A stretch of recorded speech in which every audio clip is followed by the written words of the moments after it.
Harvey on the bottom, Watson up top. Green flag goes in the air for the first time tonight in the feature for the Kane Stebbins Construction Rush Pro Mods. A thunder into turns 1 and 2 for the first time. Harvey and Watson go side by side all the way through the corners, but off turn 2, it's going to be Zane Harvey with the lead. Has Watson cleared, and now he will pull up in front of the 131 off turn 4. Zane Harvey, he'll lead lap number 1, and it's Watson. He's under the gun from Josh Wilcox as they head for turn 1.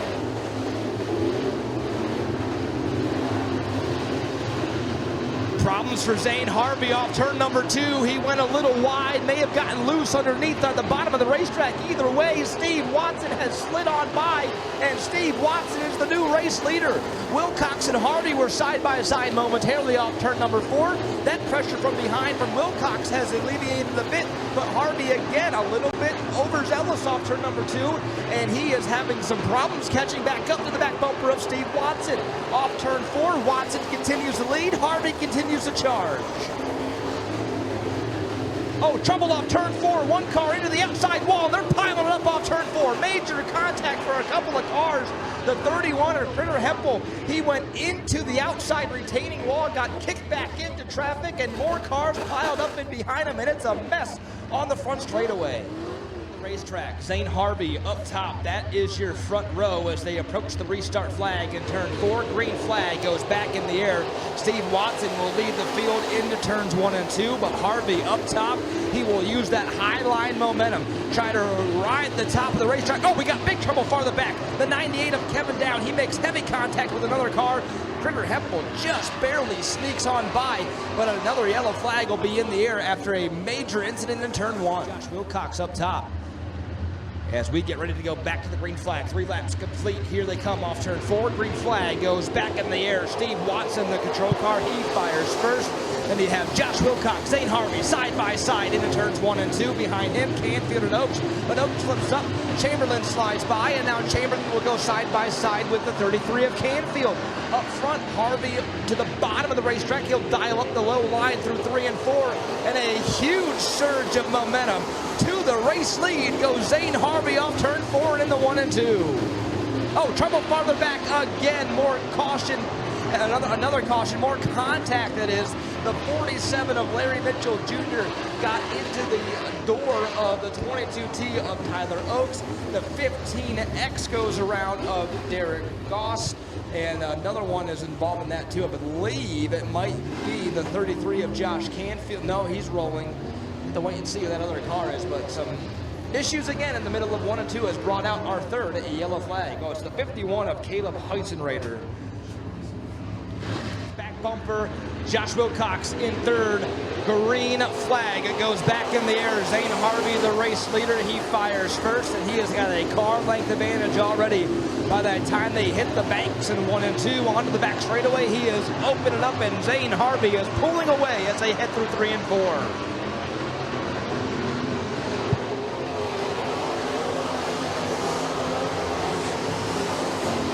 Josh Wilcox, Steve Watson will go side by side through 1 and 2. Wilcox will get the better of that one. He will slide into position number 2. Now Chamberlain, he wants a piece for third. He will go wheel to wheel with Steve Watson off turn number 4. Onto the front straightaway. Some contact might have been even made off turn 4. Chamberlain will go all the way to the bottom of the racetrack. Watson rides that middle groove off turn number 4. Down the back straightaway, it's still Steve Watson who's in third.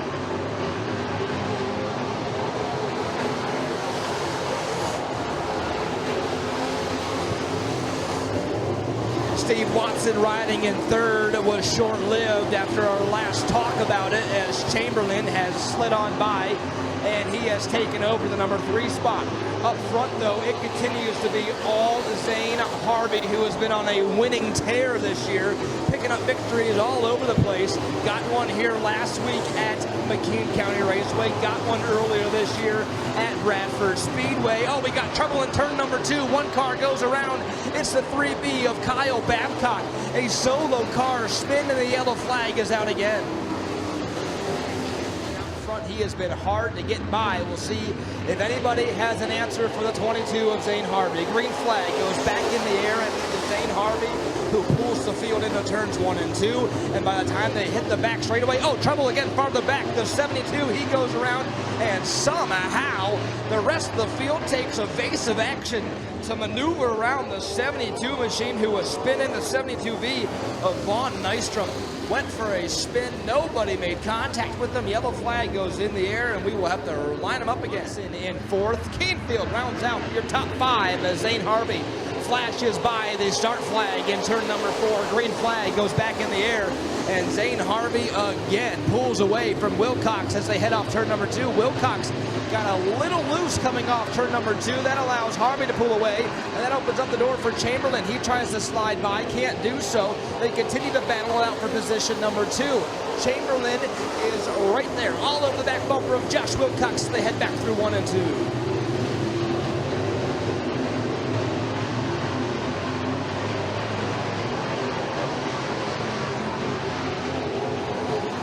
Trouble in turn number 3, big pile up, a couple of hard hits again. Massive impacts in turn number 3 brings out another caution flag. This time some really heavy damage on a couple of cars. The 72V of Vaughn Nystrom, he took a big piece of that. The 51 of Caleb Heitzenreiter, he's involved. To go back to the green flag. Harvey, he has been out front and checked out the majority of the race. Oh, they're stacking him up off the restart. The 33 of Canfield gets a piece of it. The 78 of Arnold gets a piece of it. A big stack up there off the restart. Zane Harvey, though, pulls out. He has got about a 2 or 3 car length advantage. They head through 3 and 4. Harvey continuing to lead the way and pull away.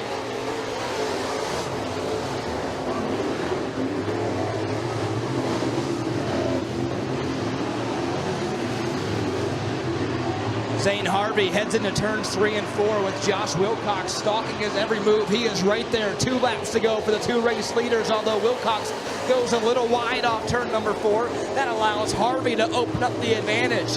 Down the back straightaway they go. Zane Harvey, the race leader. You can call it a good 3 car lengths to his advantage through 3 and 4.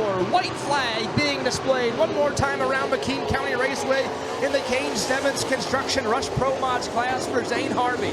Looking for back-to-back wins here at McKean County Raceway this season. He won on opening night during the Jim Duffy Memorial event, and he is through 3 and 4, and Zane Harvey is going to go back-to-back, 2 in a row at MCR for Zane Harvey.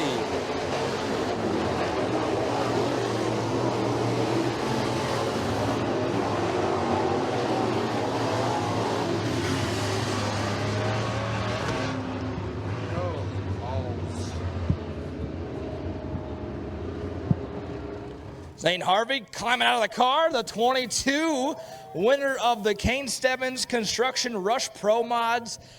Man, you got out front and you stole the show. You found victory lane. You've been doing this repeatedly now here in 2024. Got a little bit of a hot streak. Yeah, man. I think my guys put a lot of hard work into this over the winter to make it right, and it pays off, man.